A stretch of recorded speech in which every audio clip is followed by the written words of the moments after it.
What's up YouTube? It's Coach Connor here with another video coming at you. Thank you guys for clicking on it.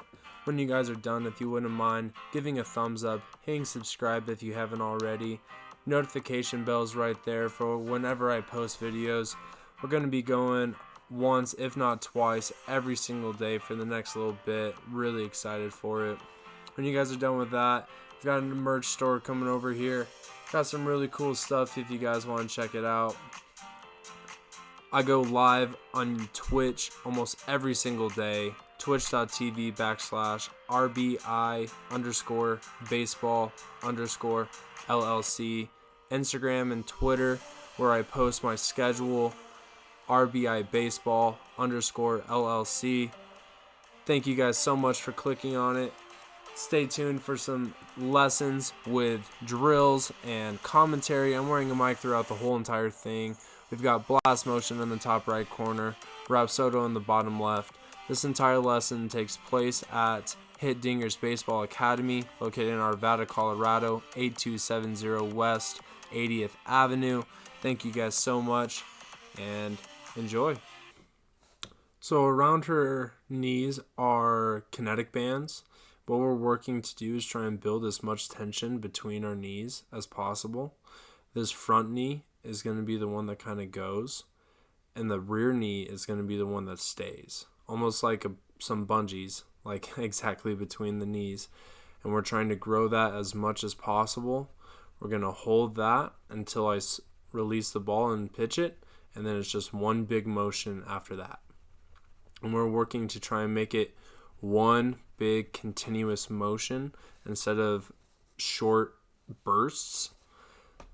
So here, stride, front knee is going to get as far away from the rear knee as possible to create as much tension as we can. So here we're just trying to work, getting the footwork of what it's like to create tension. Trying to stretch it as far away from each other as possible.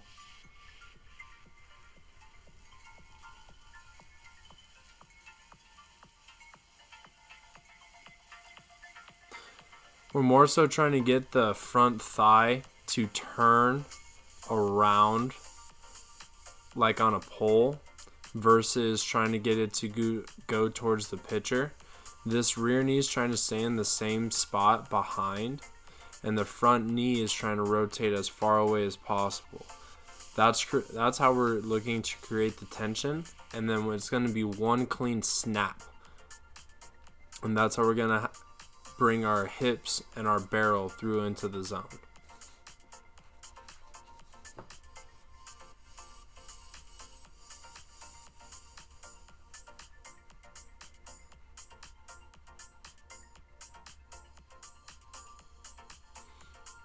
Right now I'm talking about imagining that the back knee is like a wall and the front knee is a throwing band that people are pulling and stretching from. So right now we're holding, and one big.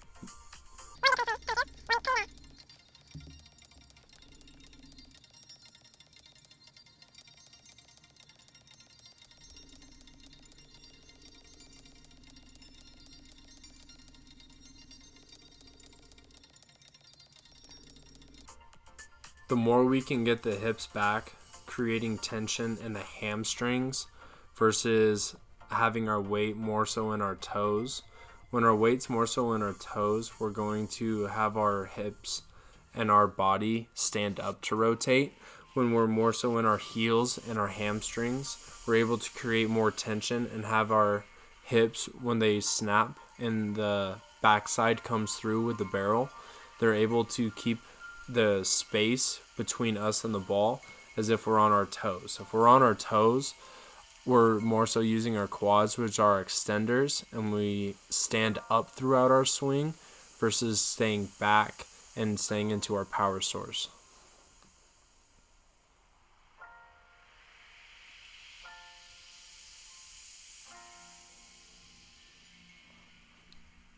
If our shoulders are flat throughout the swing, that's when we're standing up.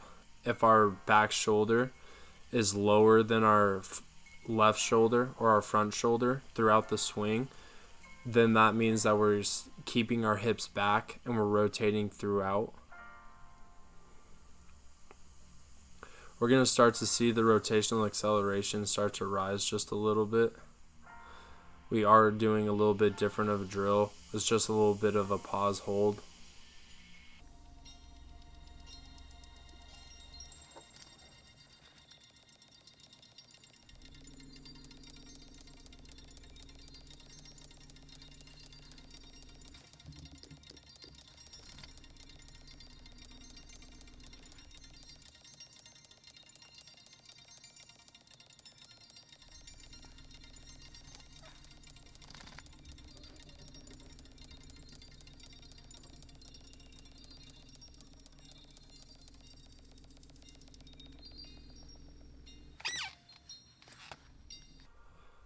One thing is, again, we have to make sure that our hips are back throughout the swing, that we're building tension throughout. If our rear knee comes with us, we're not going to be able to build tension.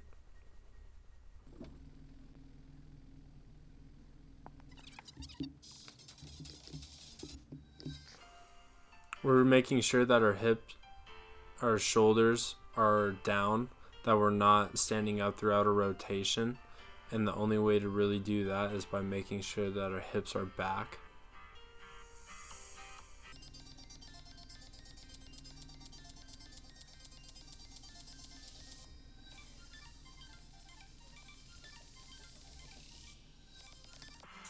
We're taking one quick moment, stopping the lesson, just check and make sure that you guys have liked, subscribed the video. If not yet, that's okay. We're going to give you one quick little break just to go ahead and do that, just to let me know that you guys are appreciating the content and getting something from it. If you guys wouldn't mind leaving a comment down below, if I'm doing something right, if I'm doing something wrong, let me know. This is where I'm talking about making sure that we're able to keep tension and grow from it. We have to make sure that when we come through that we're able to ride our rear leg.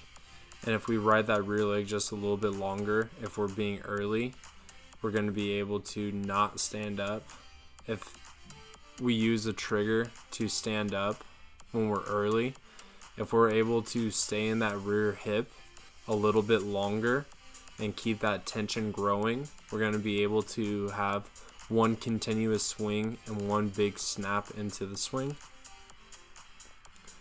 versus standing up through it.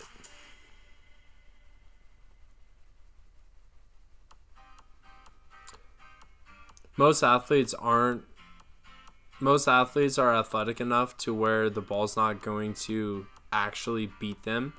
And so right here I'm talking to her and saying that she needs to try and challenge herself to where she leaves her foot in the air for longer than she thinks she needs to.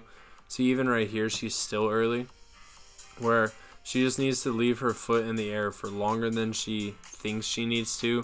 Her body's going to naturally react and kind of like panic when it's early. And so right here we had a nice good hit to the opposite field into the gap. Now we're starting to get the ball in the air a little bit more because we're not as early reaching out and rolling over. We're able to catch it with a little bit more barrel behind it and rotating behind it.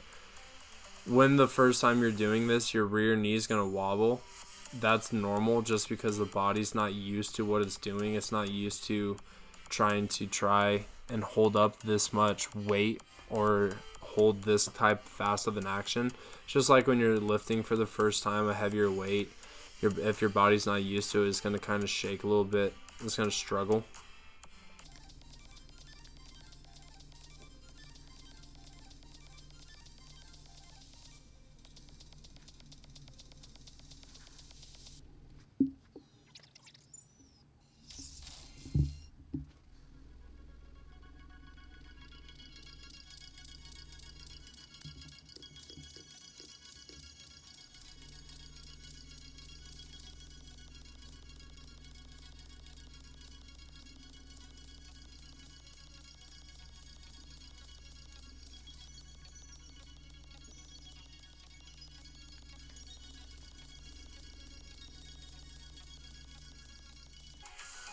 Right here she's asking if she wants to have flat shoulders. or if she wants to have tilted. And this past weekend, she said that she hit a ball and that as the ball was getting further away, it started rising more. First time she said she's had backspin to a ball hit to the right side, and this is our second lesson working together.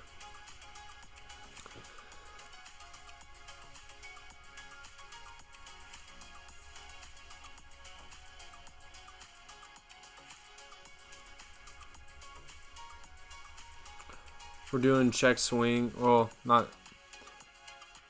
We're doing swing holds to where we hold our after swing just to check and see where our shoulder plane's at. We want to make sure that it's not, our shoulders aren't parallel to the ground, but that more so on like a 45-degree angle, or even a little bit less depending on where the pitch location was.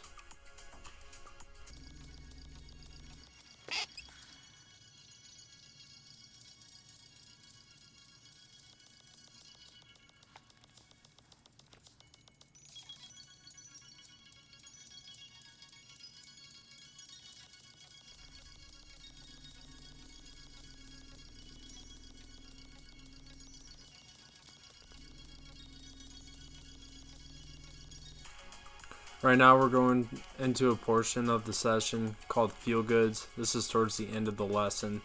I always end every lesson with feel goods.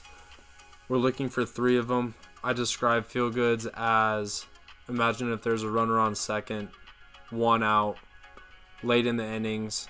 We need a type of ball that you can hit and celebrate that you were able to hit it. Something that's driven well, something that's hit with a barrel. Something that you don't feel necessarily, but something that you can get excited for. Get used to being the person in the situation that's able to bat flip. Get used to being that person that's in the situation of succeeding. That's what we're looking to do right here. Thank you guys so much for watching that video. If you guys like the content, hit the thumbs up, subscribe, notification bell. If you want some other baseball content, check out the rest of my channel. I have a podcast with some old baseball college buddies of mine where we dive deep into the MLB and some college. I also have some other drills, lessons, and games. You can check all that out here on my channel. I go live on Twitch almost every single day. RBI_baseball_LLC. You guys can check out my streaming schedule on Twitter and Instagram, RBI_baseball_LLC. All of these lessons are done at Hit Dingers Baseball Academy, located in Arvada, Colorado, 8270 West, Arvada, Colorado.